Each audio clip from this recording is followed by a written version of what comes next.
bago pumasok sa opisina. Pakinggan muna ang Pro Tips.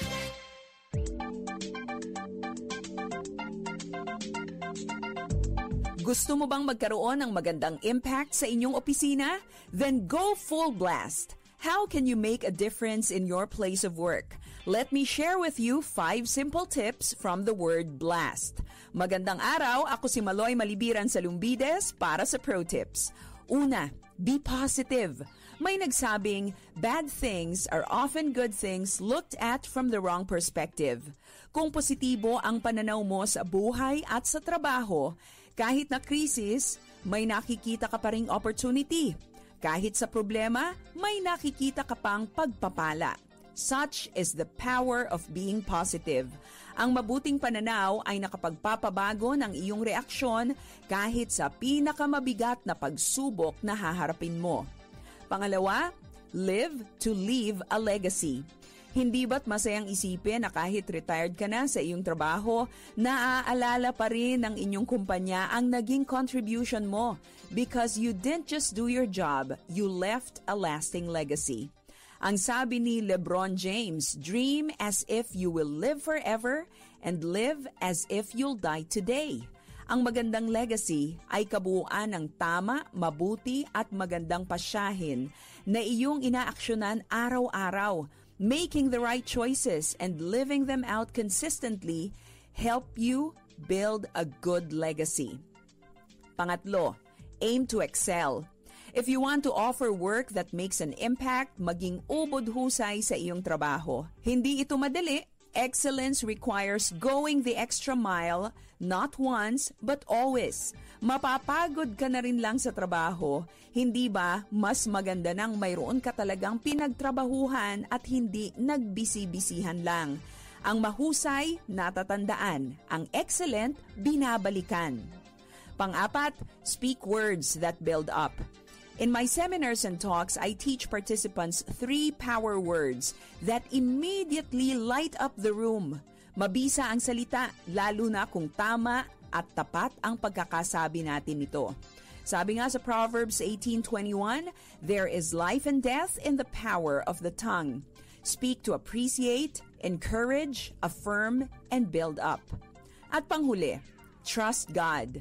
Di maiiwasan na minsan tayo ay nagkakamali at nakagagawa ng mga pasyahin na hindi mo maintindihan kung bakit yon ang iyong naging desisyon. Matalino ka naman, pero talaga namang ang husay at kakayahan ng tao ay may hangganan. We cannot rely on our own strength because surely we will get tired. Hindi naman natin maaasahan ang karunungan lamang natin dahil tiyak, marami pa rin tayong hindi nalalaman. God is the only one worthy of our 100% trust because He is all-knowing, all-powerful, and ever-present. Gary V. popularized a song based on Proverbs 3 verses 5 and 6. Teach me to trust in you with all of my heart, to lean not on my own understanding. Ang magtiwala sa Diyos ang susi ng trabahong panalo. Work full blast by being positive, living to leave a legacy, aiming to excel, speaking words that build up, and trusting God. Be a blessing in the workplace today. Ako si Maloy Malibiran Salumbides para sa Pro Tips. Since 1948, the good news of Jesus Christ goes out to Filipinos across the islands and around the world through Far East Broadcasting Company Philippines. In Mega Manila through 702 DZAS AM, Agapay ng Sambayanan, and 98.7 DZFE FM, The Master's Touch. In Santiago City, Isabela through 1143 DZMR AM, Missions Radio. Legazpi City, Albay, Care 104.3 T-Way FM. And Quezon, Palawan, 106.3 DZRK FM, Radio Kapitbisig. In Tacloban City, 97.5 DYFE FM, unang tugon ng pamayanan. Bacolod City, 1233 DYVS AM, the sweet voice of salvation. And Cebu City, up 987 DYFR FM, life-changing. In Cagayan de Oro City, 103.3. The New J, DXJL FM, your positive choice. Zamboanga City, 1116 DXAS AM, your community radio. Cotabato City, 106.9 DXGR FM, Radio Gandingan. Coronadal City, 1062 DXKI AM, your friendly voice. Davao City, 1197 DXFE AM, the Good News Radio. And also through our online streams and mobile apps. FEBC Philippines. Until all have heard.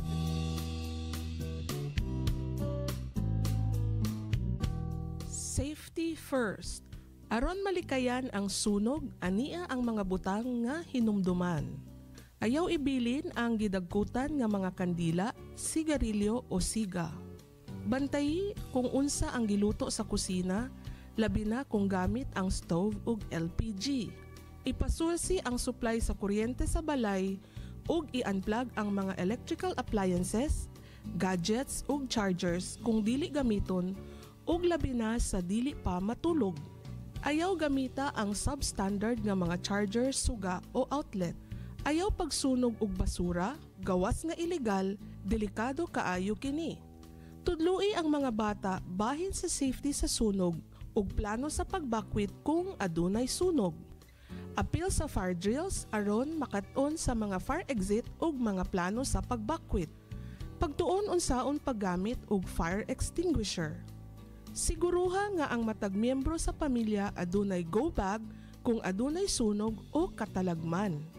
I-save ang mga numero sa emergency hotline sa inyong mga cellphone. Nag-uban kami sa paglikay sa sunog, pag-amping. Kini nga pahinumdom gidala kanimo gikan sa 1116 DXAS, your community radio.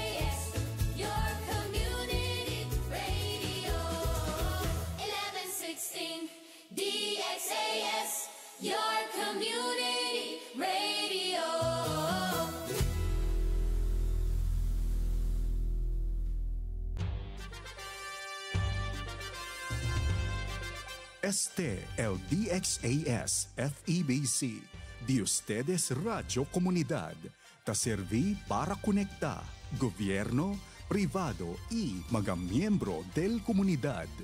DXAS 1116, de ustedes Radio Comunidad.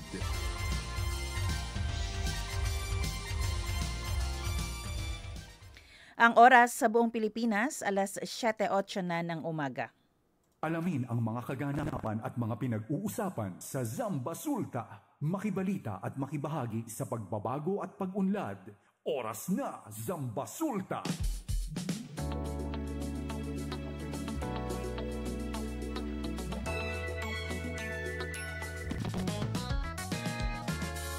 Isang mapagpalang araw sa lahat ng nakikinig sa 1116 DXAS, your community radio. Buenos dias, Zamboanga. Maayong buntag sa tanan. Magandang umaga po para sa lahat.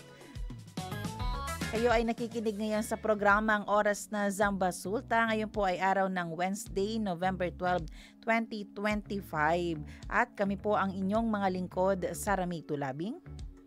At ang inyong kabarangay, Robin Soling. Assalamualaikum warahmatullahi ta'ala wabarakatuh sa ating mga tagapakinig dyan sa Sulu, Basilan, Tawi-Tawi, no? Maayong buntag, doon sa Unutanga, no? Subanipa, And syempre, mapita sa ating mga kabarangay din dyan sa Palembang, Sultan Kudarat, UP, Maguindanao. Kamusta mga kabarangay, no, mga kapatid?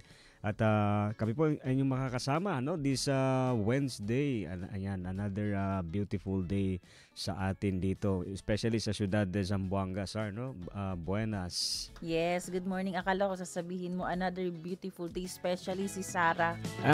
Oo. Sino lang tan absent? Hindi, oo, kung hindi lang mag-absent mag-video shooting. Beauty era, no? Pero absent man. Absent man. May pwede man apas. Ayan. Good morning po. Good morning sa lahat ng ating mga tagapakinig. Ketal ustedes? Praise God. Magandang ating panahon ngayon. Sobra. Wala na kasi si Uwan. Wala na at si Uwan. Ayaw na naming bumalik ka pa, Uwan. Yan ang mga umaalis na ayaw na nating bumalik. Numa kayo bira-bira hindi akin ka namin na kailangan. Pilipinas, ha? Yes. Bawal to aki. Ayan, Uwan. Ayaw natin ng Uwan. Gusto natin ng Utu.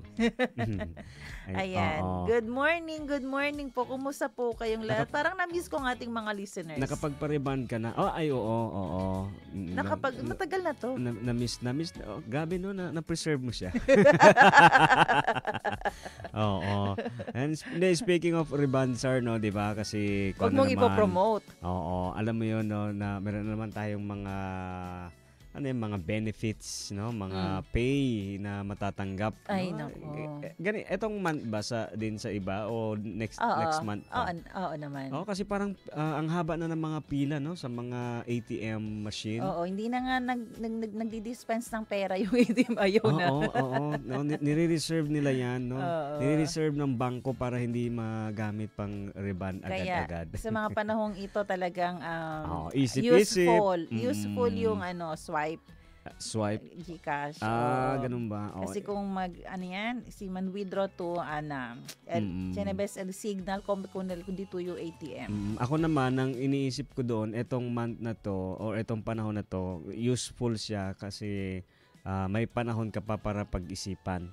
Minsan kasi ganun, no, parang humihingi ako ng sign kung bibilihin ko ba yon o magpapaganito ba ako, tapos pag chutcha mo sa sa machine, Noy sale el sen pati el dito yung card sign na kel. Wag muna. Lumaan na ito priorities next year kasi yung isip-isip lang, sir, di ba? Kasi okay lang ma-excite tayo, di ba? Ang tagal kong hinintay, Kuya Ben, wag ka ng kontrabida. Tapos hindi, yun lang, pinapaalalahanan lang natin, no? Kasi ang haba na ng pila ngayon sa sir. Talaga. Ako na-excite din ako. Kasi nag-travel si Kuya Meng. Ay, ingat pala sa mga nagta-travel ngayon, no, bumibiyahe. Travel si Kuya Meng sa Tagaytay. Hi, Kuya Meng. Yun, baka lilipad din papuntang Zamboanga. Gamit lang yung kamay niya. Ayan. Sige po, good morning. Siyempre, samahan niyo po kami sa ating programa, ang oras na Zambasuta, hanggang mamayang 8:30 ng umaga. Para po yan sa isa't kalahating oras ng balitaan, impormasyon at inspirasyon. Good morning muna kay Tristan Gulay, early morning. Good morning daw kay Kuya Ben and Ate Sarah. At then, syempre, good morning din kay Ma'am Mife, no? Good morning, Sarah, Ma'am Sarah, and Sir Ben, no? Ayan. Sali po kayo mga kabarangay, no? Sa ating mga tagapakinig na nagkakape, nagmimerienda, no? Tako may pansit. Ayan. Shoutout pala kay Ma'am at kay Sir na nagbebenta ng pansit. Pwede ko siguro i-promote sila, no? Ang sarap kasi ng pansit nila. Oo. Wag. Bumili po kayo ng pansit sa kanila. Hindi, sa lahat na nagbebenta ng mga pansit. Bilhan nyo. Bumili kayo dyan. Tapos i-testing nyo saan yung masarap. Basta meron akong alam. Gusto nyo malaman? Mag-text sa 0916-296-6625. No? And yung pinopromote ko ang cellphone number natin, hindi yung pansit. 0916-296-6625. At mag-chat din sa ating Facebook page, no, sa 1116 DXAS Your Community Radio para sa inyong mga tanong, komento o mensahe. We sing happy birthday to you, and may all your dreams come true.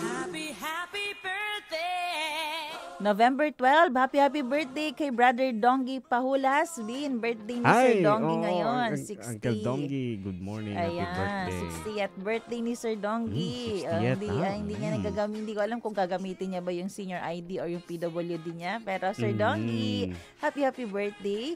Happy birthday din kay Joseta Fausto Ibol at kay Kayla Pelin Pabilyaran. Ayan, parang friend ng aking husband during college days. And kay Edgardo Robles, happy birthday. Ayan, no. Sa akin naman, sir, happy birthday, no. Happy birthday sa aking mga friends. Oo, eto. Ay, dito pala yun. Alright, so happy birthday, friends. May birthdays ba? I know why. Wala silang birthday ngayon. Wala akong kaibigan na ipinanganak ngayong araw na to. Oo. Ayan. So, maganda yan. Anniversary, baka meron. Anniversary, baka meron kayo dyan. Happy anniversary. Oo, ayun. Wala din ako, sir, dito so far. Okay, sige po. Happy birthday po sa lahat. Baka may mga kakilala rin ng ating mga listeners. Ayan. Gusto nyo batiin, no? Gusto nyo i-greet, no, sa atin. Hi, hello, kay Noli Aguilar, no? Good morning and bright morning, ONZ family. Good morning and happy birthday po sa lahat ng mga birthday Kuya celebrants. Noli, happy birthday.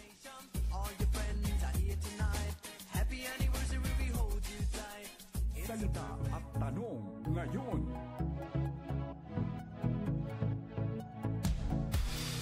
Ayan, baka maniwala sila. Birthday ni Kuya Noli. Kailan ba birthday ni Kuya Noli? Nadulas. Kuya Noli, good morning. Kuya Noli, birthday mo ba? Corda, sabi kami dito yung kasa. Hi, blessed morning. Buenos dias, Ciudad de Zamboanga y todo Orientes del DXAS. Kay Ma'am Lily, Mother Lily. Ayan, sige pa. Liliana Hunt. Okay, salita po natin ngayong araw na ito, share hope and love. Sa Filipino, ibahagi ang pag-asa at pag-ibig. Sa Bisaya, ipakigbahin ang paglaom ug gugma. Tausog, dumihil, huwat iman na paglasa. Ilonggo, ipaambit ang paglaom kag gugma. Tanong po natin, paano po natin ibinabahagi ang pag-asa at pag-ibig ng Diyos sa ibang tao? Galatians chapter 6 verse 2, carry each other's burdens, and in this way you will fulfill the law of Christ. Sa Galatia, Kabanata 6, talatang 2, magtulungan kayo sa pagbuhat ng pasanin ng bawat isa. Sa gayong paraan ay matutupad ninyo ang kautusan ni Kristo. Dito sa mundo, Bin, hindi tayo ipinanganak na lalaking mag-isa. Kahit ikaw lang ang solong anak ng parents mo, pero balang araw, bibigyan ka talaga ng partner, katuwang ng Panginoon. Or kaya kung hindi ka naman solo anak, ay may mga kapatid ka naman. Yung isa sa mga purpose kung bakit meron tayong support system, meron tayong kabady, meron tayong partner, para magtulungan sa bawat problema na pwede mong pasanin. Ken ba naman, kitchen ba henten may problema? Diba? Lahat tayo ay nakakaranas ng mga pagsubok sa buhay. At itong verse na ito actually, yung main theme niya, yung carry each other's burdens, ito yung pag nagkasala yung isang tao, kailangan mo siyang tulungan ma-restore. Hindi yung tutulungan mo siyang mas bumaon doon sa kanyang kasalanan. Minsan, failure tayo dito.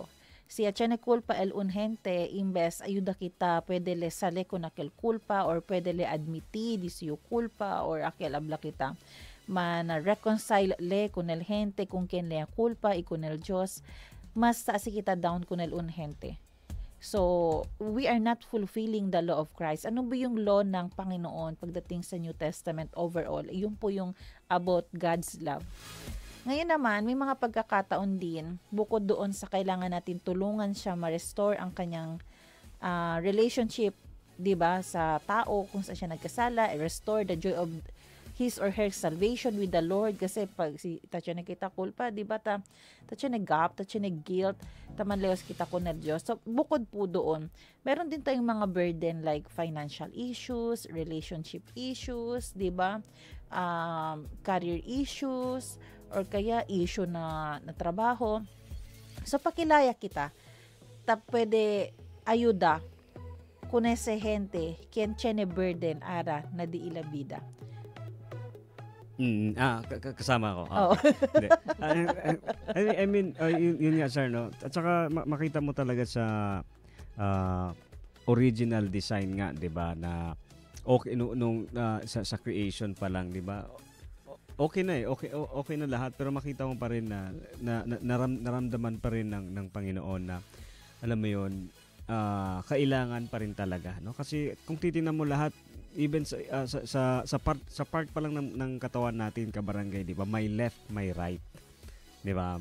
So balance. Hindi mo siya matatansyaw, hindi mo siya mababalance kung wala siyang alam mo 'yon, no? Wala siyang the other side. 'Di ba? Oo, kaya yun nga sabi natin, no, meron akong pinanood siguro nung weekend, nung Sunday, may pinapanood kaming games for 150 days, ikaw lang mag-isa. 150 days. Tapos ang premyo is parang 100 million dollars. Oo, yun ang prize. Pero ikaw lang mag-isa doon sa loob ng supermarket na yun. Alam mo, ang nasa 20 days pa lang siya, nakaramdam na talaga siya ng lungkot, ng pagod, no? Naramdaman na niya yung nandun kompleto, may pagkain, may technology, may lahat, pero doon mo makikita, no, doon mo marirealize na darating ka pa rin talaga sa punto na mangangailangan ka or maghahanap ka pa rin ng makakasalamuha. Oo, kasi minsan iniisip natin, ay kung si Chen lang yung kasa, yun lang solo, kompleto din mga gamit, di ba? Okay ayo. Minsan hindi talaga. Hindi enough. Oo, at saka hindi yung design. Oo, magkakaroon talaga ng malfunctionality. Lalim doon na malfunctionality. Pag in-spell mo ba yun, makakaya mo? Mauubos ang ating 30 minutes. Oo naman, no? Para tayong si Mark. Ayun. Hindi, ayun na. Ayun. Kailangan talaga natin ng partner, di ba? Friend. Kailangan natin ng family para po may tumulong sa atin sa panahon tayo nangangailangan. Yung isa rin sa mga lapses natin, akala natin pag follower tayo ng Panginoon, hindi natin kailangan maging open sa mga problema natin. Akala natin pwede ng self-reliant tayo. Pero no. Dinesign po ng Panginoon yung mga kaibigan natin, yung mga godly friends natin para makapag-open up tayo ng problema. Kahit nga yung kasalanan na bit-bit natin, na ayaw na natin dyan, pwede po natin yan i-confess with each other. Diba? Para may makatulong sa'yo na mag-pray, magbantay, at may accountable group ka na magbabantay sa'yo, wag mong gagawin yan. So, let us be a light in times of darkness sa ating mga friend. At ikaw din mismo na may mga burden, pwede kang mag-open up. Alam niyo po yun, no? Yung even small act of kindness, kaya po magbigay ng big difference yan, lalo na doon sa mga apektado. Kung may kakilala ka ngayon na sa Cebu, or doon sa mga places, Aurora, sa Albay, na nasalanta ng bagyo, pwede po ninyong tulungan. Di ba? Wag lang basta I pray for you. Alam mo, bin sa mga panahon na alam mong nawalan sila ng bahay, nawalan ng mahal sa buhay, nawalan ng ari-arian, hindi enough minsan yung sabihin mo lang I will pray for you, tapos hindi mo naman napapag-pray. Praying ka lang ng praying, di ba? Parang naging kwan lang na lang siya ba, no? Na lang Expression ba? At saka pampabawas ng konsensya. Siyempre, kailangan natin ng prayer. Pero iba din talaga pag alam mo kailangan niya ng pera, mag-extend tayo. Kay Sarah. Ayan po. Kaya prayer naman, sa amin ni Kuya Pons. ang ating challenge ngayon sa ating mga listeners, hopefully po, tayo po ay maging isang tulay para sa ibang tao, para siya ay makabangon, magkaroon ng pag-asa. Mag-offer po tayo ng help. Kahit true encouragement, kung wala ka talagang pinansyal, wala ka talagang pwede yan.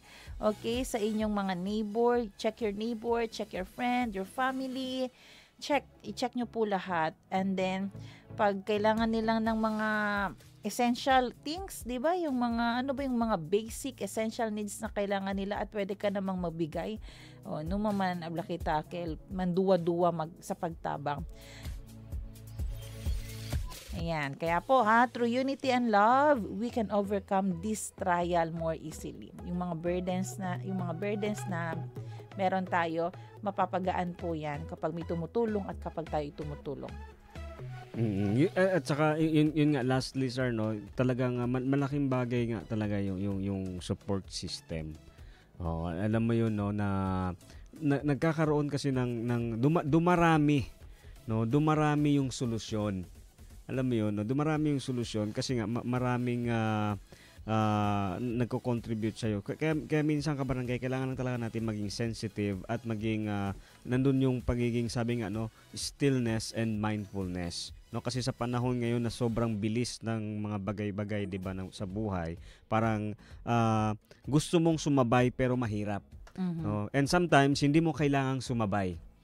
Kailangan mong magpaiwan at 'di ba? Kumbaga parang yung idea ba no, mas eto siguro nakakatawa sang isipin. 'Di ba halimbawa sa isang party, ang daming tao tapos makalat. Tapos todo siya sali, no? Lahat nagsiuwian na, ikaw na iwan para maglinis. Makita mo mas marami kang mapupulot na mga naiwan na kagamitan. Yung illustration ba doon, no? Minsan kasi parang akala mo dala na nila lahat, pero yun pala meron pang naiwan sa iyo na sapat, 'di ba? May sapat, no? Kaya nga kabarangay, 'di ba? Yung nga sinasabi nga natin, no? Kung ano man yung pinagdadaanan natin ngayon, wag mahihiyang. Ano mo lagi kong ginagamit ito, no? Wag mahihiyang magtanong. Wag mo hiyang humingi ng tulong. Ayun, iba naman at least humingi lang ng tulong kabarangay. Kasi kapag sabi nga no, di ko makalimutan sabi ng pinsan ko sa akin, humingi ka sa Panginoon kasi libre, may pabaon pa, no, may pabaon or may sukli pa, no. Kaya minsan hindi nakakahiyang humingi ng tulong kasi dinesign 'yan para kumbaga mapunta ka sa mga tamang tao na gagamitin ng Panginoon para tutulong sa iyo. Mahirap naman mahulog sa langit, sir, di ba? Mahulog lang nga sa helicopter ang isang bagay pag-aga.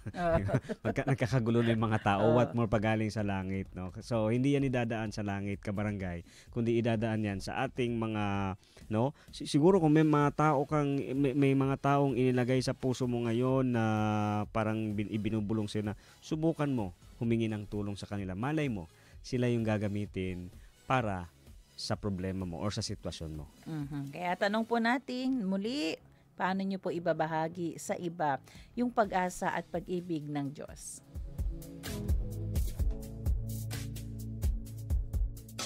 Mga gawang kabutihan para sa bayan. Marapat ipamalita yan. Mabati ang mabuti. Magtataho sa Baguio City, isinauli ang napulot na 150,000 pesos.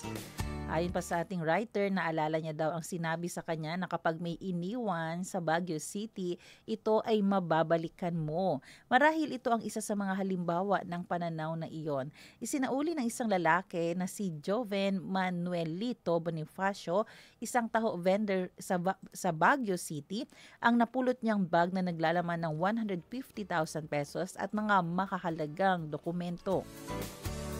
Ayon po sa report, hindi siya nag-atubiling hanapin ang may-ari ng bag gamit ang mga ID na nasa loob nito. Ayon sa kanya, hindi niya naisip na kunin ang pera. Ang tanging laman ng kanyang isip noon ay maibalik ito sa may-ari. Anya, ang makagawa ng kabutihan ay sapat na raw sa kanya. Humanga naman ang mga netizens sa ipinamalas na katapatan ni Manuelito sa pagsauli nga ng malaking halaga. Lalo na sa panahong tila bihira na ang ganitong mga halimbawa ng integridad at kabutihan. Kaya't hanga kami sa inyo, Manuelito, sa iyong ipinakitang katapatan at kabutihan.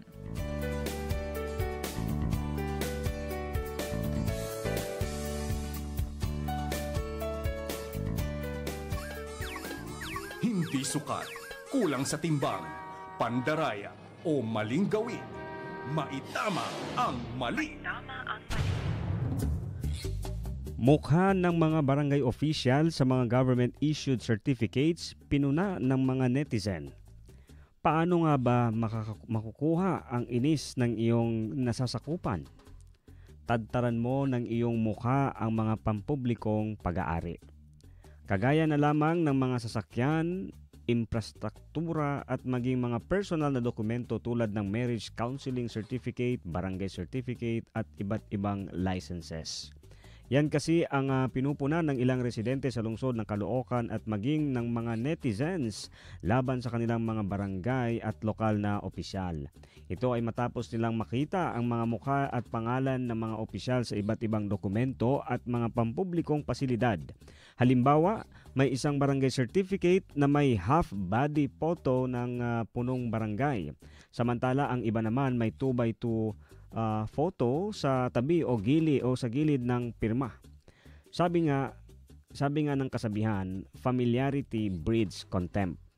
Mahalaga na napupuna ang ganitong mga gawi dahil dito nabibigyang diin ang usapin ng accountability at ethics in governance. Ang mga pampublikong pasilidad at dokumento ay para kapakinabangan ng mamamayan at galing sa buwis ng taumbayan. Hindi dapat lagyan ng pangalan o mukha ng sinumang opisyal o politiko. Sapagkat sa ilalim ng prinsipyo ng public service, ito ay dapat manatiling tapat, mapagpakumbaba at nakatuon sa kabutihan ng lahat.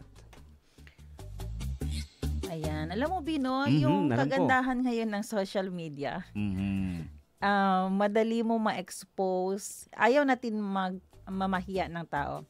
Pero dahil sa social media, madali natin ma-expose yung mga maling gawi. May escondido. Especially ng mga politicians. Diba? Alam mo, nakita ko to eh. Sa isang parang, nakita mo din ba yan? Parang, sabi mo, alam ko. Yung bond paper. Sa gilid, nandun talaga lahat ng muka ng mga barangay official. Para bang may magagawa ba kayo? Ay, may naalala din ako, sir, no? Dito sa Zamboanga, picture naman ng barangay hall. Okay. Parang okay na lang yung barangay hall. Kaysa picture mo lang kay kapitana hanggang sa barangay councilor. Aki ka na to, no? Parang dito naman wala dito so far wala. sa Zamboanga. Magba-viral yan pag meron. Paalala po natin sa ating mga politicians, yung ethics na tinatawag. Aanin na yung mukha nyo doon sa indigency. Doon sa, hinihingi natin dyan, barangay clearance.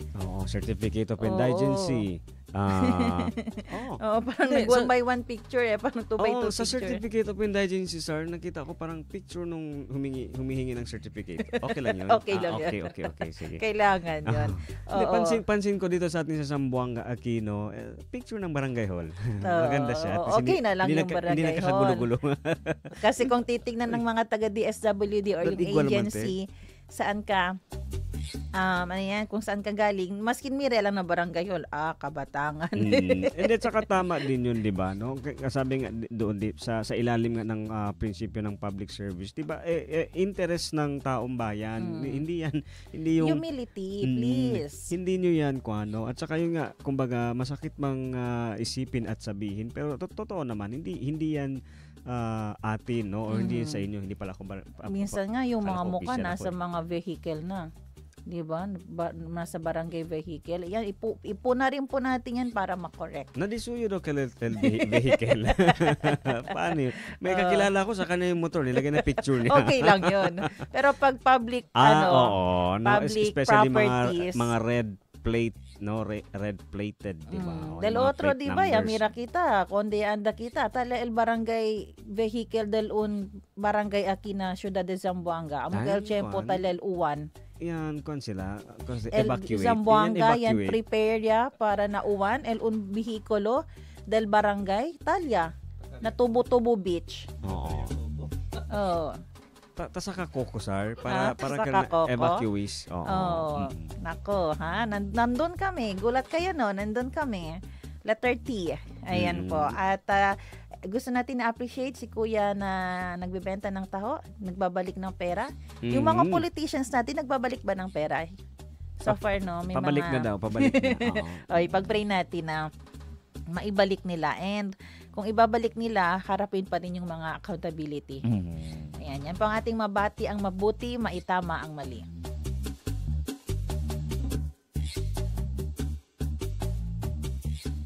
Zambasulta Balita. Oras natin mga kaibigan, alas 7:34 na ng umaga. At para po sa ating mga balita, hindi po bababa sa 30 kabahayan ang maapektuhan sakaling matuloy ang panukalang rechanneling o pagbubukas ng bagong ilog mula sa Barangay Giwan papuntang Barangay Tugbungan. Ayon po kay Mayor Kimer Adan Olaso, handa siyang i-sacrifice itong 30 kabahayan para lamang iligtas ang tinatayang 3,000 pamilya na naaapektuhan ng matitinding baha na nararanasan ng syudad ng Zamboanga 3 hanggang 4 na beses sa isang taon, dulot nga ng pagpasok ng bagyo o malalakas na ulan. Dagdag pa ni Olaso, may bahagi siyang sinakripisyo na sa inilaang budget rin para sa 2026 supplemental budget. Ngunit dahil nakita niya na mas mahalaga ang proyektong itong rechanneling ng tube ng ilog, ay dito niya na lamang itutuon ang pondo.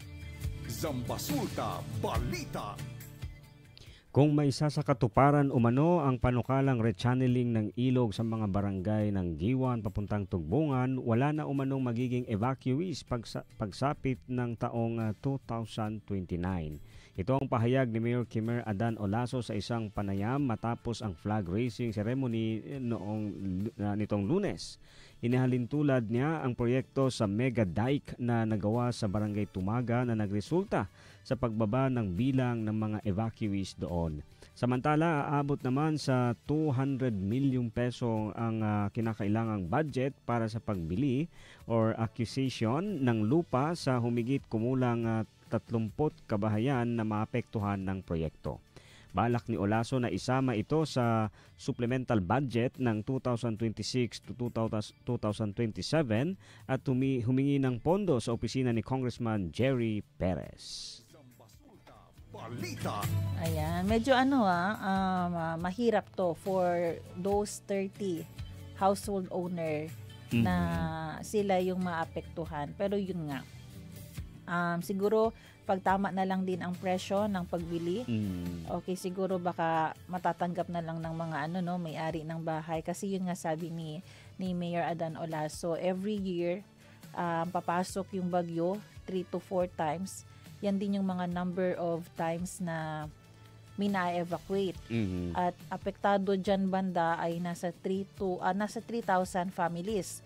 So kung ipibilang pa natin ang individuals, aabot siguro ng mga 5 to 6 individuals ang apektado every year, 3 times a year. Oo, kaya po doon sa mga masasakripisyo, paano ba? Hindi, kasi siguro kung apektado din sila. Apektado din sila. Pero doon kasi nakita, nung nagkanta kasi ng inspection ng ating mayor, yun yung nakita niyang daanan na pwede mag-rechannel yung ilog. Onde pwede pasa. So, hindi talaga maiiwasan na merong maapektuhan. Okay, yun nga yung sabi natin. Kung tama yung presyo na ibibigay doon sa mga may-ari ng bahay, kasi alam mo bin, ang mahal kaya ngayon ng lupa. 'Di ba? Ang mahal ng lupa, ang mahal ng materyales ng bahay. Hahanap pa sila saan pwede mag-relocate. Pero kung tama yung presyo, I think magduwa-duwa baka ibenta. At saka syempre nagtitiwala din tayo sir sa, 'di ba, sa ating mayor, no? Kasi syempre pag-iisipan din niya yan, no, ng may mga advice yan from mga engineer. Opo. So hopefully maging smooth ang proseso na ito. Yun ang ipanalangin natin at matanggap. Igwa lang ba si Akina na planta kita airport? Diba ang daming kabahayan din dyan sa Mercedes. Ang naging problema dyan dahil hindi tama yung pagbili. Yung presyo hindi nasusunod. Halimbawa, siguro yung 100 square meters, ang value niyan ngayon, pag dito ka banda sa Buwalan, adentro yun, 300,000 na ang value niyan. So, parang doon sa Mercedes, binibili ng mura dahil nagkakaroon ng kickback. So, yan yung mga complaint. So, hopefully sa time ni Mayor Kimer Adan Olaso, hindi to mangyari para maging smooth ang process at mag-benefit ang lahat. Yan lang naman, pag may integrity, 'Di ba? Pagkakatiwalaan kasi yung mga plano. At pag financial pag-uusapan, hindi ka pagdududahan. I-remain natin ang ating integrity. So, yun yung prayer natin para yung east side, kasi kawawa lagi, no? Yung Giwan para Tugbungan. Sila gad pirmi apektaw, especially Tugbungan. Barigon, no? Oo, sa Tugbungan, yung Barigon, sir. Oo, di ba? Yung Tugbungan, sinasalo talaga yan lahat ng tubig galing sa bundok. So, kawawa yung mga residente natin. Hopefully, maging malaking tulong ito. Zambasulta Balita.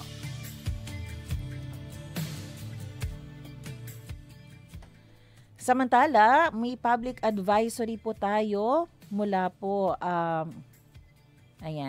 mula po ito sa BARM, no? Ito po ay attention para po sa lahat ng travelers.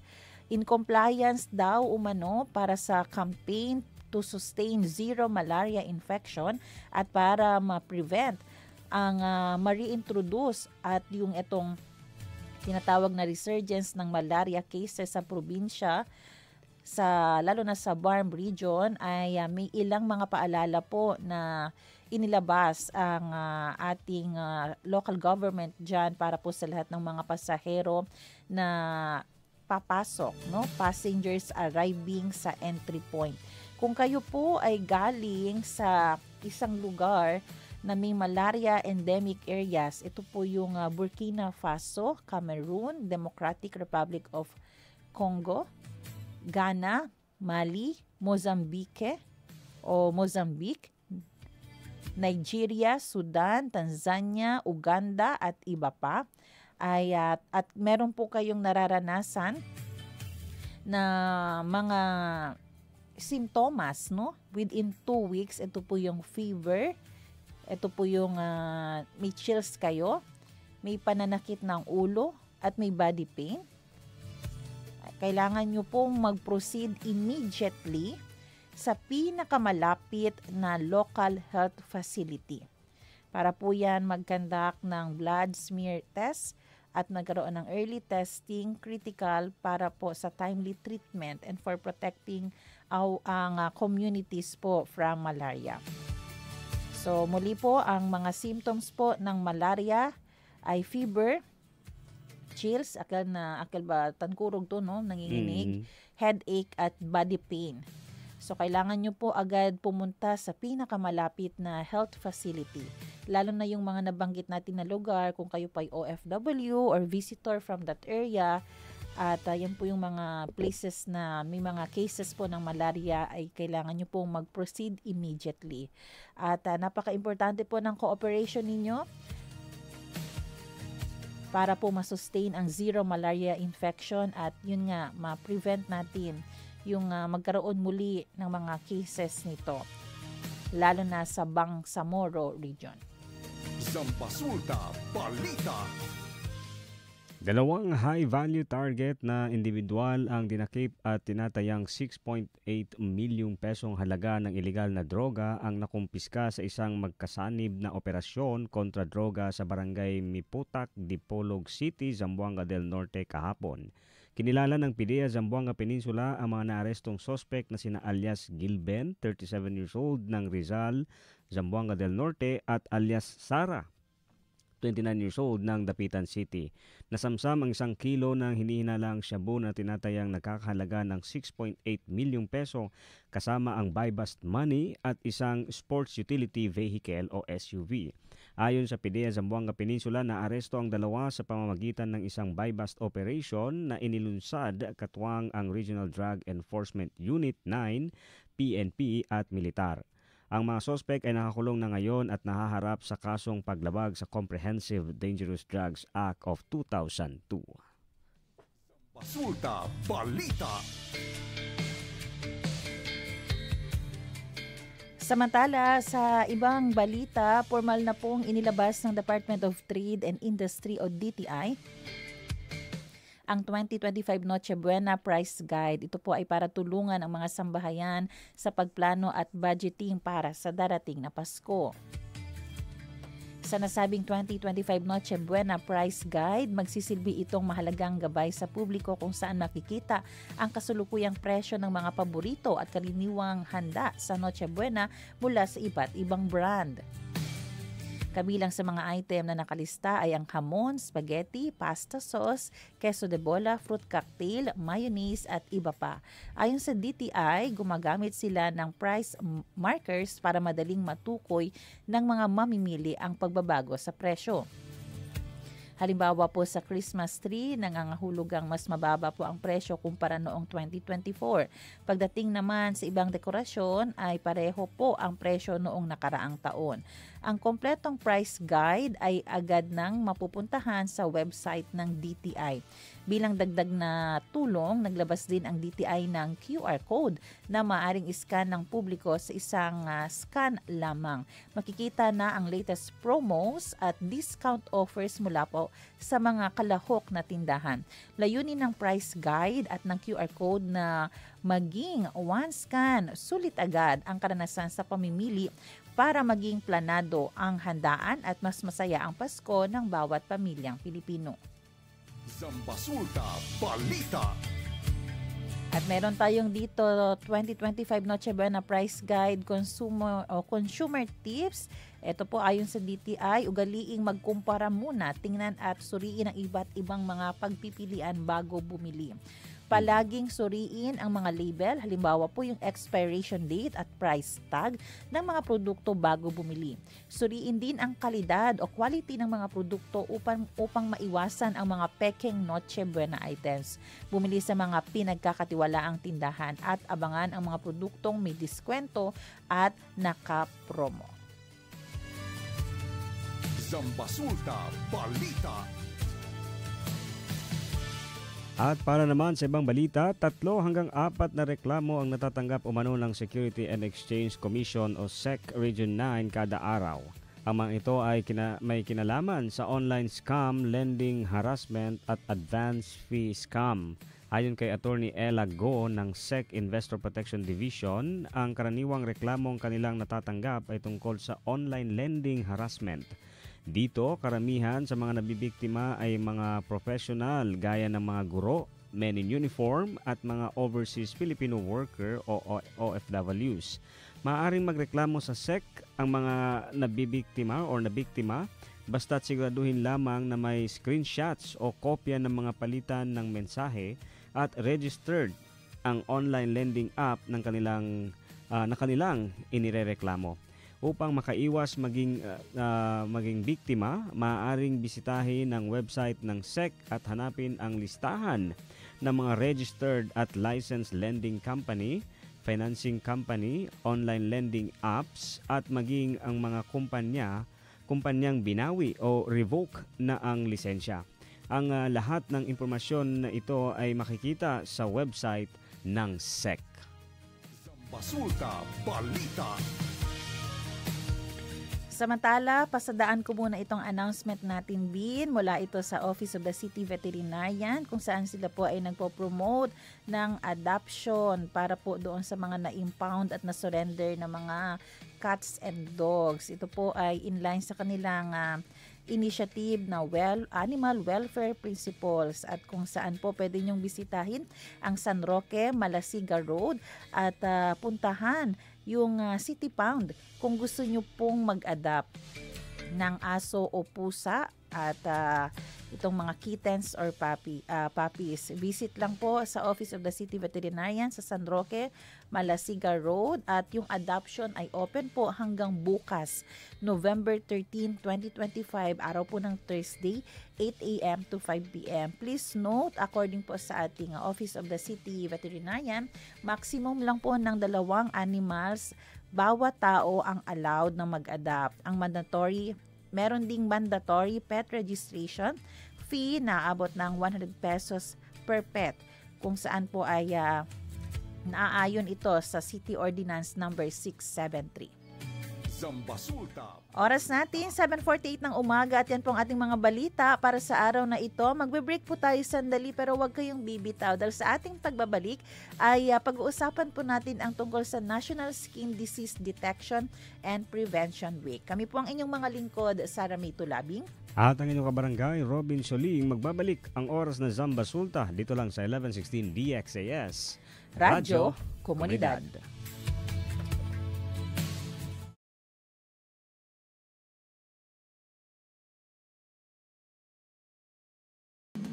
Pakinggan ng nagbagong buhay sa pamamagitan ng mensahe ng pag-asang mula kay Hesukristo. On air, online, at on the ground. Ito ang The FEBC Report. Kasama si Luis Miguel Castillo, President ng FEBC Philippines. May kasabihang edukasyon ang mabuting pamana ng magulang sa anak. Dagdagan pa natin, dahil ang pinakamagandang legacy ay ang faith sa Panginoon. Tingnan natin ang kwento sa buhay ni Georgia Castor mula sa Iloilo City. Ako nakakilala ako sa Panginoon kasi yung kapatid ko una nakakilala. Tapos mayroong siyang pinadala na pastora pag-share sa Word of God. At doon ko nakilala ang Panginoon na tunay pala siya at buhay. Kasi noon na hindi pa ako sa Panginoon, hindi ko alam yung Bible. Hindi ko yan alam. Tapos palamura. Tapos iba ang paniniwala. O palagi pa kami sa mga disco-disco. Hindi naging madali ang kanyang buhay. Nasubok agad ang kanyang faith through her marriage. Pero yun din ang season kung saan nakita niya ang greater purpose ng Diyos sa kanilang buhay. Question ko sa Panginoon, bakit siya ang naasawa ko? Kasi grabe nga challenge sa kabuhay ko. Consequence, nakapag-asawa ako na walang totoong relasyon sa Panginoon. Minsan, sabi niya, hindi ako magsimba. Kahit magbigay ako sa Panginoon, ayaw niya. Tapos, yung pinabili pa ako yung sigarilyo ba? Doon ko nalaman pala na yung lugar na yun sa kanilang lugar, walang isang nakakilala sa Panginoon. Doon halos mga babaylan o yung mga witchcraft, doon sila masamba. Pero sa biyaya, kahit na yung nag-sacrifice ako, pero sinagot ng Panginoon na doon sa lugar na yon mapuntahan at ma-share sang goodness ni God sa kabuhi nila. Sa ngayon, yung chewing niyang isang babaylan, isa na siya nang nag-share ng Word of God sa lugar na yon. At madami na doon ang natanggap at nagkilala na Diyos na buhay natin. Daily habit ni Georgia na patugtugin ng malakas ang 1233 DYVS, ang FEBC station sa Bacolod City. Naririnig ito ng kanyang kapitbahay na hindi naman close sa kanya. Pero later on ay nakakilala ito sa Panginoon dahil dito. Ngayon kasama na ni Georgia ang kanyang kapitbahay at ang pamilya nito sa isang local church. Pero sa lahat ng blessings na tinetreasure ni Georgia, greatest joy para sa kanya nang tanggapin ng kanyang mga anak si Hesukristo. Ako po si Kisha Ann Marie Castor, isang registered pharmacist. Bali, nung elementary po ako, nakarinig na po ako tuwing Sabado sa istasyon po. Tapos na-mold na po ako. Malaking tulong po sa akin na makarinig ng mga Bible stories. At habang nakikinig ang yung mother ko, kasi everyday po talaga sa stasyon ng DYBS yung aming radyo sa bahay. So, technically, nakarinig din kami ng salita ng Diyos sa istasyong ito. So, as lumalaki po ako, nakikita ko po sa nanay ko na kung paano siya binago ng Panginoon at kung paano magpagamit sa Panginoon na naging faithful sa Kanya sa aming paglaki. Makikita ko sa Kanya yung passion niya, yung heart niya, kasi nung baby pa po ako, nung natagpuan niya yung istasyon nito, tapos yung family namin po isang nagsiserve sa Panginoon dahil po sa pakikinig niya at sa kanyang passion po na mag-serve sa Panginoon at maglingkod po na faithfully hanggang ngayon po nagsiserve. Iba talaga yung may guidance ka na meron kang godly parents kasi yung salita ng Diyos magbibuild talaga sa family at saka maging center. Ang narinig natin kay Kisha ang mismong legacy na nais iwan ng kanyang ina sa kanilang pamilya. Sobrang halaga kasi yan yung yaman na may bigay ko sa mga anak ko. Kahit wala na ako, yun talaga sabi ko na patuloy sila sa Panginoon. Kasi sa Panginoon, wala ka nang hanapin pa. Kasi gusto ko yung naranasan ko at nabigay sa akin na regalo ng Panginoon. Gusto ko maranasan din nila. Kasi iba talaga pag kilala mo ang Panginoon at may totoong relasyon ka sa Panginoon. Sabi ng Panginoon, magtanim tayo at siya ang magpatubo. Mula sa kanyang marriage hanggang sa simpleng pagpapatugtog ng gospel broadcast, na witness ni Georgia kung paanong nagbibigay buhay ang Panginoon. Bilang isang media ministry, patuloy nating ibinabahagi si Hesukristo upang sa alinmang lahi ang kanyang ginawa ay papupurihan at ihahayag nila ang mga gawa niyang makapangyarihan. Ang salita ng Diyos ay hindi mawawala ng kabuluhan at isasagawa ang kanyang layunin kung bakit niya ito pinadala. Has God used our programs to impact your life and community? I-share mo sa amin yan sa info@febc.ph. To support FEBC's gospel broadcasts and bring hope to more people, bisitahin ang febc.ph/give. Hanggang sa susunod, ako si Luis Miguel Castillo para sa The FEBC Report. Take care and abide in Christ. Napakinggan mo ang The FEBC Report. Para maging updated sa ating stories online, mag-subscribe na sa ating YouTube channel at i-follow ang ating Facebook at febc.ph. Maging kabahagi sa misyon ng Far East Broadcasting Company Philippines na ipahayag ang mensahe ng pag-asa ni Hesukristo sa mundo. Bisitahin ang aming website sa febc.ph/give.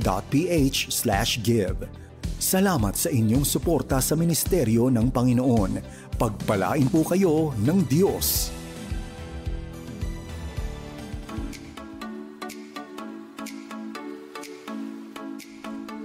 Mga lolo at lola, mga senior citizen tulad ko, nagpapaalala ang National Commission of Senior Citizens o NCSC tungkol sa Senior Citizen Data Form o SCDF. Ang SCDF ay ang opisyal na registration form para sa ating mga senior citizen.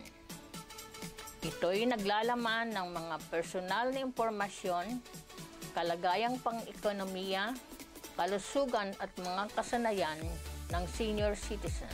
Mahalaga ito para matulungan tayo ng NCSC. Sa pagpaparehistro sa NCSC, makakasali tayo sa mga programa at aktibidad na makakatulong sa ating kapakanan. Responsibilidad nating magbigay ng tamang impormasyon para matugunan ng ating mga pangangailangan. Kaya, mga lolo at lola, magparehistro na sa NCSC. Kung kayo ay nahihirapan sa pag-fill up ng form, pwede kayong humingi ng tulong sa inyong pamilya o malapit na kaibigan para sa mas maayos at masayang buhay bilang senior citizen. Magparehistro na.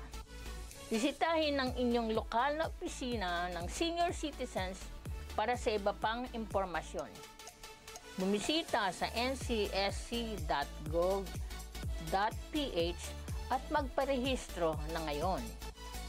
Ang paalalang ito ay hatid ng 1116 DXAS, your community radio. Oras na, Zambasulta! At nagbabalik ang oras na Zambasulta. Kayo pa rin po ay nakikinig sa 1116 DXAS, your community radio. Muli ako po ang inyong lingkod, Sara May Tulabing. Ang DXAS ay isa sa mga himpilan ng Far East Broadcasting Company at kasapi sa kapisanan ng mga broadcaster ng Pilipinas. Ang FEBC ay isang non-profit, non-commercial at donor-based radio station. At dahil po sa katapatan ng ating Diyos at sa inyong partnership, tayo po ay nagpapatuloy sa paghahatid ng mabuting balita ni Kristo. Inaanyayahan po namin kayong maging bahagi ng ating radio ministry. Pwede nyo pong iscan ang ating QR code o kaya ay mag-deposit sa ating bank accounts para po sa inyong donasyon. At para ma-acknowledge namin ang inyong donation ay magpadala po kayo ng mensahe sa amin. Muli, maraming salamat sa inyong partnership at God bless.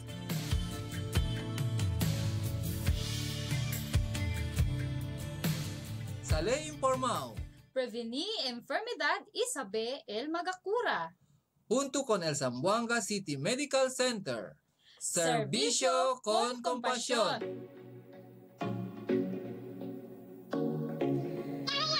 Ngayong araw ng Miyerkules, nandito po tayo ngayon sa ating segment Serbisyo kun Kompasyon, kung saan makakasama nga po natin ang Zamboanga City Medical Center. Every Wednesday po ito ang ating partner na makakasama po natin dito sa ating programang Oras na Zambasulta. At mahalaga po ang ating pag-uusapan ngayon dahil ang ating topic ay tungkol po sa National Skin Disease Detection and Prevention Week. Ano nga ba ito at paano nga ba natin mapapangalagaan ang ating skin? Makakasama po natin ang ating mismong dermatologist from ZCMC, Dr. Maria Leilani Iyo. Doc, good morning po sa inyo. Good morning. Good morning to the listeners and televiewers. Ayan po, Doc. At pag-uusapan nga po natin itong tungkol sa skincare dahil ito po ay more than beauty, sabi nga po dito. Doc, gaano po ba kahalaga muna na mapag-usapan po natin itong topic na ito? Yeah, our skin is very important to us, no? Hindi lang siya pampaganda, but it serves as a protection from infection, from irritation, from sun damage. Pag sinabi po nating skin, Doc, hindi lang po siya basta sa mukha, pero sa entire body po natin, Buong Doc. katawan. Actually, it's the largest organ of the body. Yun po yung dapat pa-remind sa atin. Largest organ po actually yung skin. Pero Doc, ano po yung mga mga misconception ng mga tao tungkol po sa skincare at paano po itong misconception nagiging harmful po sa tao? Yeah. One is, akala kasi ng marami, pag skincare, mahal, no? Mahal ang mga gamit, mahal yung mga binibili. Actually, there are products that are very affordable. Kailangan lang natin na suriin ng mabuti, marunong magbasa ng ingredients, at alamin kung ito ba ay ang isang ingredient ba ay masama sa katawan o hindi. So we have to do our own research. Hindi lamang yung makikinig ka sa kaibigan mo, ito maganda kasi pwede maganda sa kanya, sa'yo hindi. Pwede maganda sa'yo pero sa kanya hindi. So kanya-kanya tayo ng skincare. Kung depende po, Doc, no, kung saan hiyang. Actually, hindi siya para sa lahat na hiyang. Yes. Ano naman po, Doc, yung critical health reasons para po i-prioritize natin yung skincare? Kasi minsan po, Doc, no, parang left behind po ang condition, pag-aalaga natin sa ating skin. Yes. Our skin is very important. Pero karamihan kasi hindi nila pina-prioritize ang skin, no? Kaya pagtanda, ayun, lumalabas na may side effects, yung pulubot, sun damage, yung mga pekas. So it's very important as young as 30 years old, you start having your skincare routine, which means you cleanse, no? Hindi yung mga cosmetics it's just parang ano lang yun, add-on lang. So what is important is you have to have a clean skin. So kailangan maligo, wash your face, whatever you have in your face, mga impurities, you have to wash it off. Make sure na before you go to sleep, your skin is very clean. Second is to moisturize, no? Because of our environment, ang pollution natin very bad. So we have to moisturize the skin. Now, by means of moisturizing, kailangan natin maghanap ng good moisturizer. Hindi lang basta-basta kung anong moisturizer nandyan. Number 3 is sunblock pala. Because sunblock will play a very important role as you grow old. It will lessen the appearance of sun-damaged skin, wrinkles, and all. Doc, ano po ba yung tips po ninyo without mentioning po yung mga name ng mga products? Pag maghahanap ng moisturizer or yung mga sunblock, ano po yung dapat hinahanap natin doon sa chemical po ba ang term dyan, doon sa ingredient? Yeah, for the moisturizer naman, it should be fragrance-free, as much as possible fragrance-free and preservative-free para hindi tayo magkaroon problema later on kasi yung iba nagkakaroon ng irritation or what we call the contact dermatitis. Now for the sunblock naman, you have to read na kung ano yung SPF niya. SPF stands for sun protection factor. So, at least 50. You have to have a SPF 50 na sunblock. Ayan. Yun So, ang importante. yun po yung mga importante. Dito po ba, Dok, kasali din po ba dito sa pinag-iingat niyo yung mga gluta po? Yeah. Our our society where I belong, the Philippine Dermatological Society, we really we're against the IV glutathione, no? Not the oral. Oral okay lang sa amin because we're provided with a lot of evidence-based studies na it's effective. But with IV glutathione, hindi talaga because there's not enough studies to prove that it is safe. Actually, there are a lot of complications pa.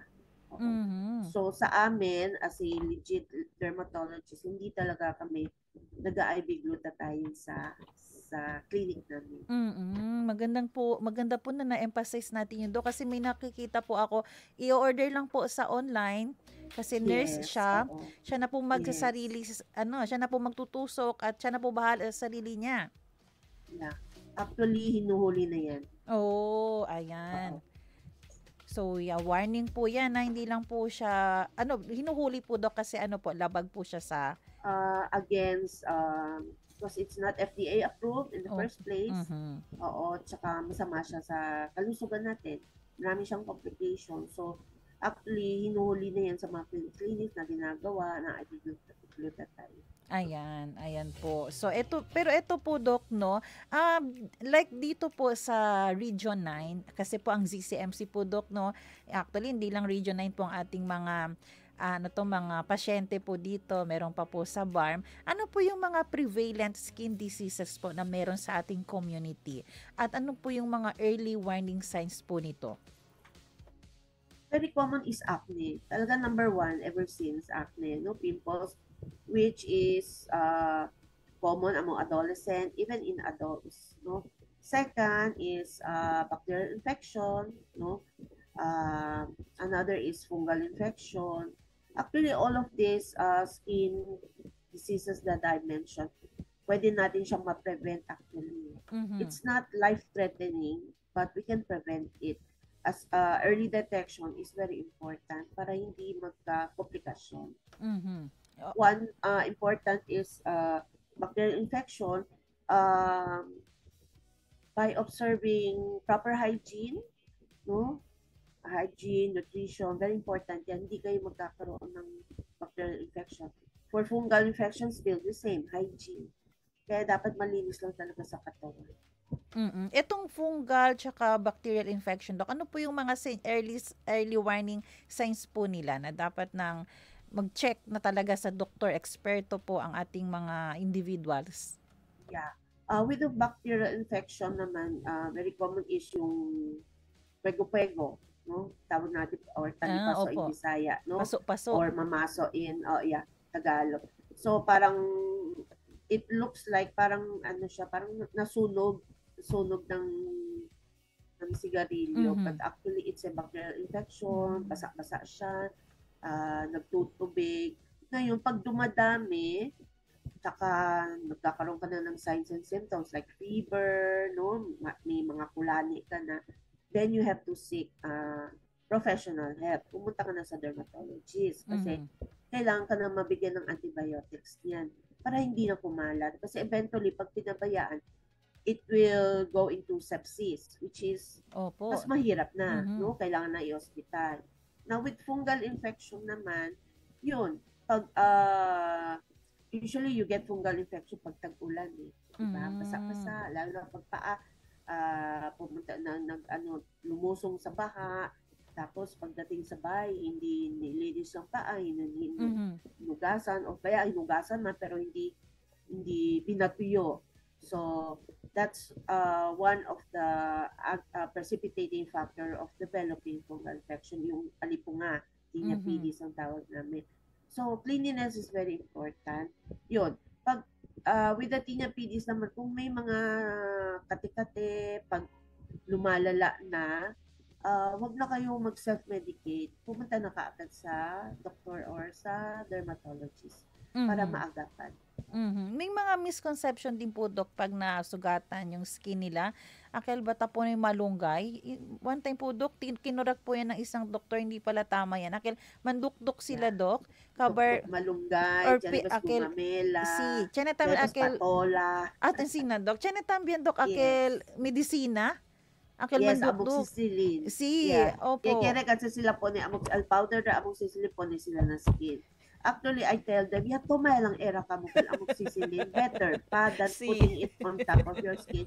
Kasi it eventually develops into skin irritation. Oo. Mas takila pa grabe.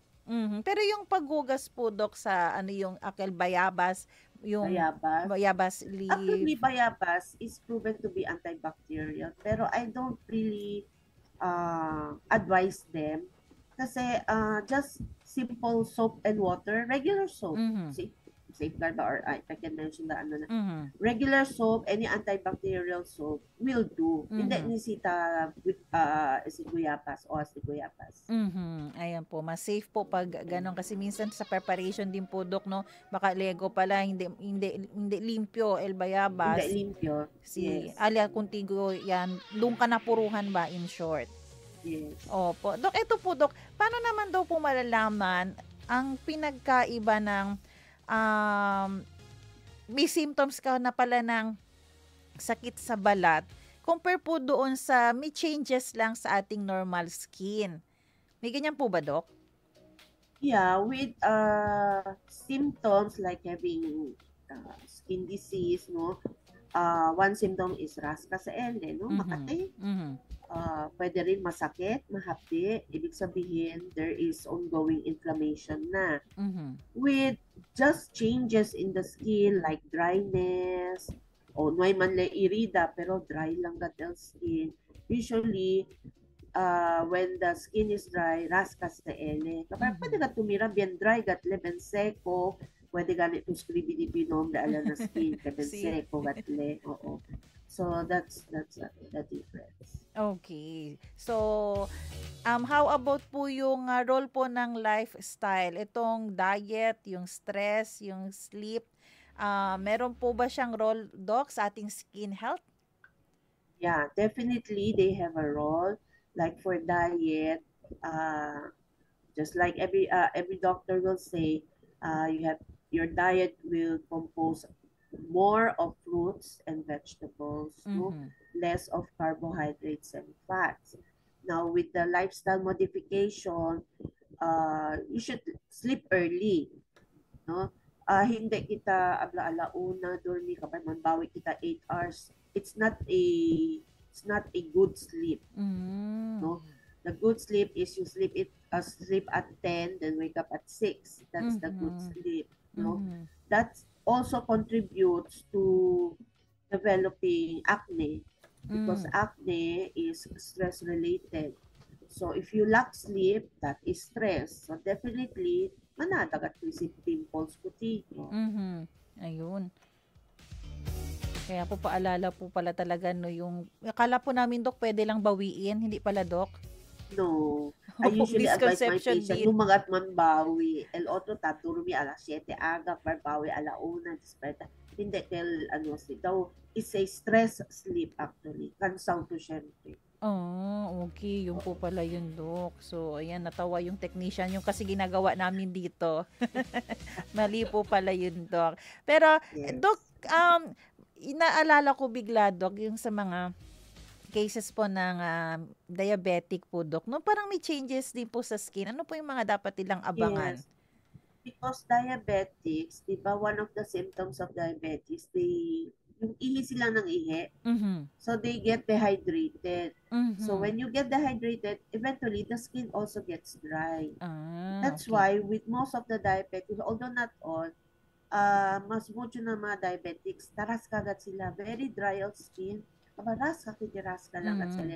Although may mga irida, pero ras ka lang ngayon. Tapos, Dok, makikita na po natin, tan negro, Dok, no? Chane area? Tan negro, oo.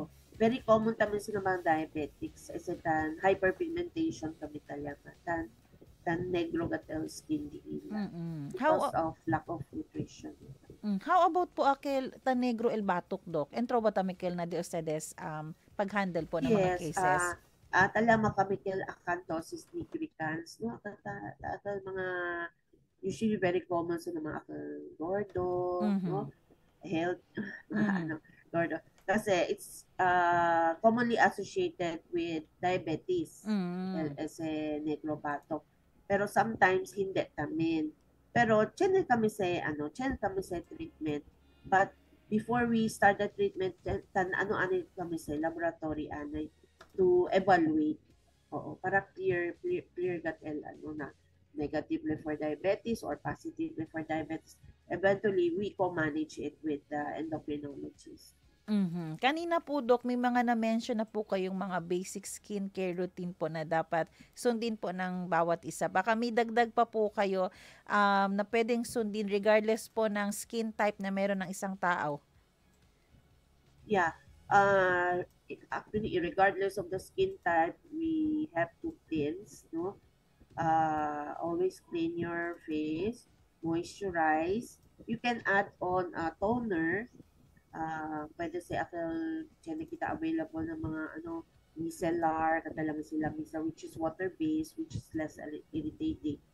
There are also other toners na alcohol-based. So, depende lang sa tuhiyang. Pero mostly kasi mga oily skin, mas carry sila alcohol-based kasi mas takida less greasiness.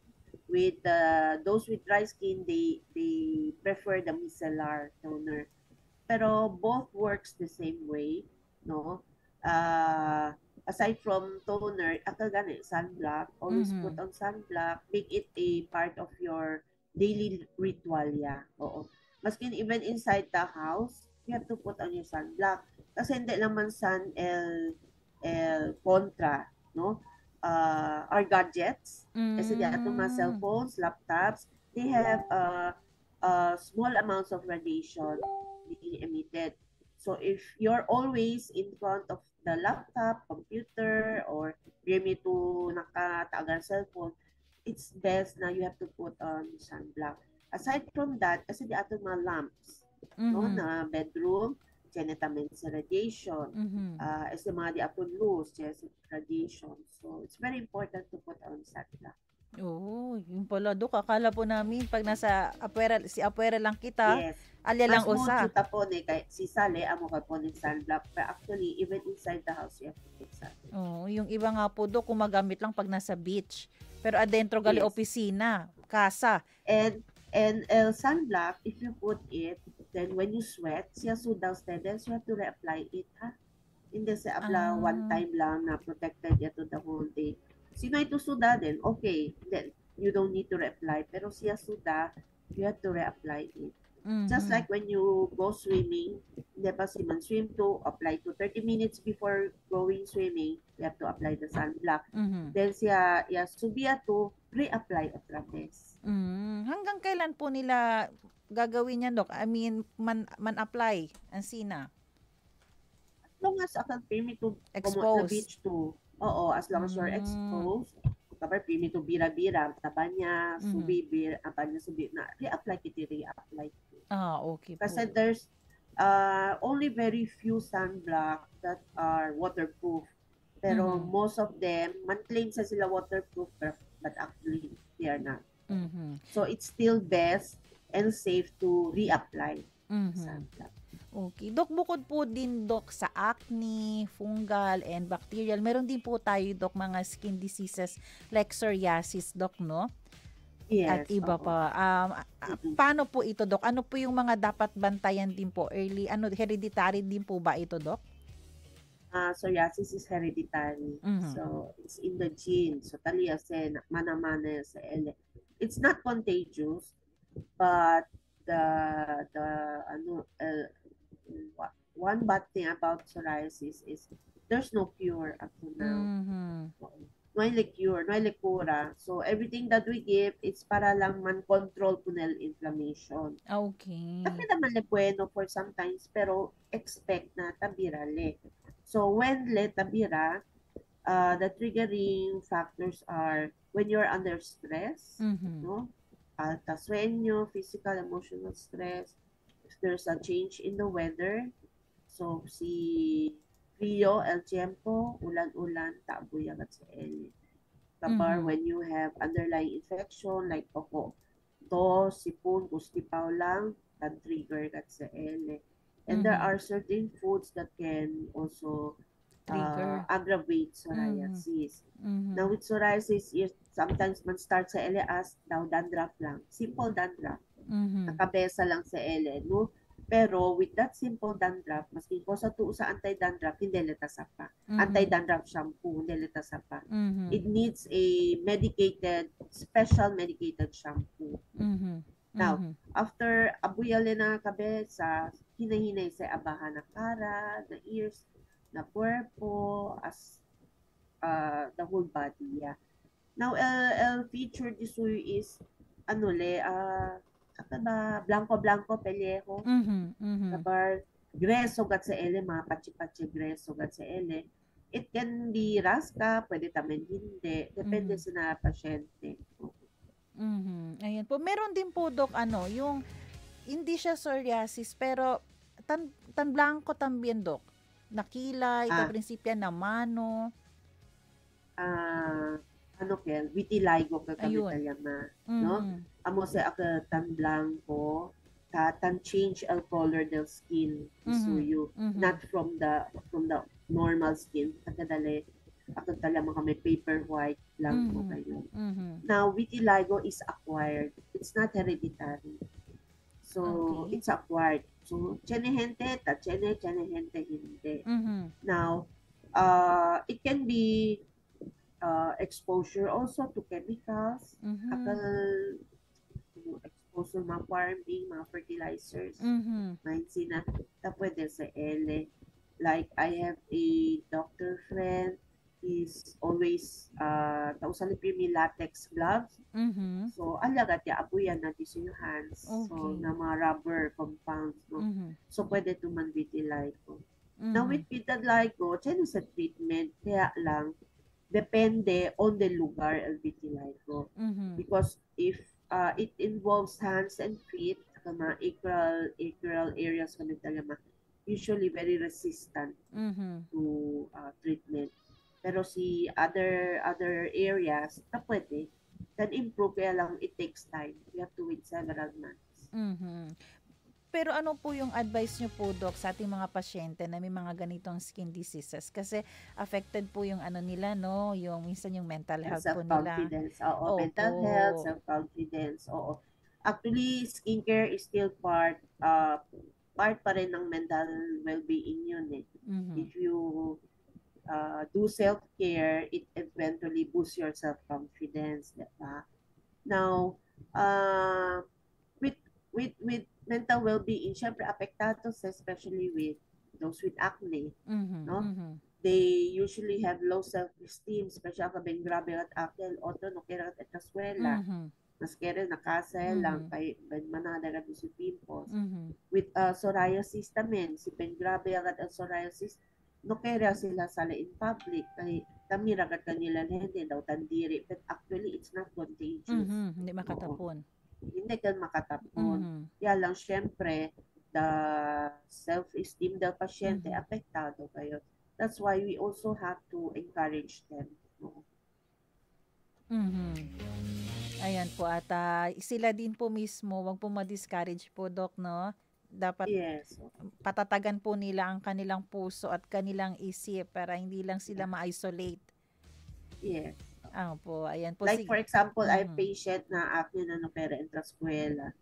Pero eventually, she got well, no? With constant follow-ups in my clinic. Yung kadala bueno, alegre at leniso, at leara. Ayun. Yun yung kahalagahan pag tayo po ay laging may contact po sa ating mga dermatologists. Kaysa may contact po tayo sa mga quack doctor. Lalala lang po kayo doon, or kaya yun nga po, sabi ni doktor kanina, yung akala mo yun yung hiyang sa friend mo, sa kapitbahay mo, sinunod mo, mas lumala ka pala. Okay, tamira lang online, pichi-pichi lang, order, apply dayon. Yan po yung magpapalala sa kanila, Dok. Mas care sila online, barato daw, pero barato, sa naman niya kaya queda diffuse skin, mas grande el gasto. Amo, el ending niya, anda syempre to na dermatologist. Yes. Doc, sa ating pagtatapos po, kosa dito yung message kunal di aton mga listeners, especially ara National Skin Disease Detection and Prevention Week. At kailan po sila pwedeng pumunta po sa ZCMC?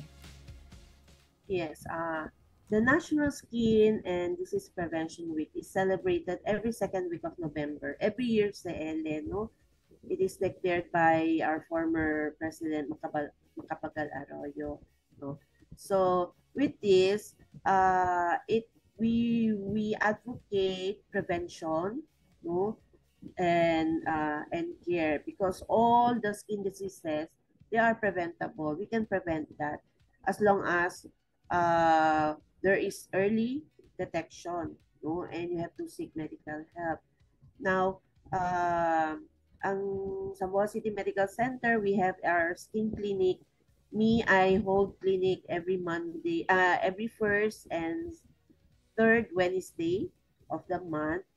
And my partner, Dr. Sara Naimbayuk, also dermatologist, holds her clinic at CCMC every second and fourth Thursday of the month. So from 10 to 12 a.m., ala na OPD, talase kami. At yung pinakamahalagang tanong, Doc, na mention nyo din kanina na minsan misconception, mahal po ba sa ZCMC ang magpa-derma? No, it's not. Kasi what we give is prescription, so it's very affordable. We make it sure na affordable mga medicines that you can avail. Ayan po. So, wag na pong mag-atubiling pumunta sa ZCMC. Sabi nga po ni Doc, mas importante po yung prevention. Habang maaga pa, kung may mga early warning signs na po, pumunta na po agad sa ating mga doktor. At syempre, hygiene din po, Doc, no? Napaka-importante po niyan. Yes, very important ang hygiene. Yun po yung basic natin. Ayan. Oras po natin mga kaibigan, 8:25 ng umaga. Doc, maraming salamat po sa information na inyong ibinahagi po dito sa ating programa, sa ating segment Serbisyo con Compassion. God bless you po, Doc, at maraming salamat po sa buhay nyo, sa pagpapagamit po para sa ating publiko. Thank you. Ayan, muli po ating nakasama ang ating dermatologist from ZCMC, Dr. Maria Leilani Aryo. Oras natin mga kaibigan, 8:26 ng umaga. Maraming salamat po sa lahat ng ating mga tagapakinig at sa radyo na sumubaybay sa atin. Maraming salamat sa ating technician, Kuya Rolando Alfonso. Susunod na po ang programang Serbisyong OFW, Family Matters at Radyo Sinkauman. Siyempre, magkarinigan po tayo muli dito bukas alas 7 ng umaga. Monday to Friday po, ako si Sara May Tulabing. Nagpapaalalang posible ang pagbangon at pagbabago. Tayo ay maging bahagi ng solusyon ngayon. Sama-sama tayong umaksyon dahil oras na Zamba Sulta.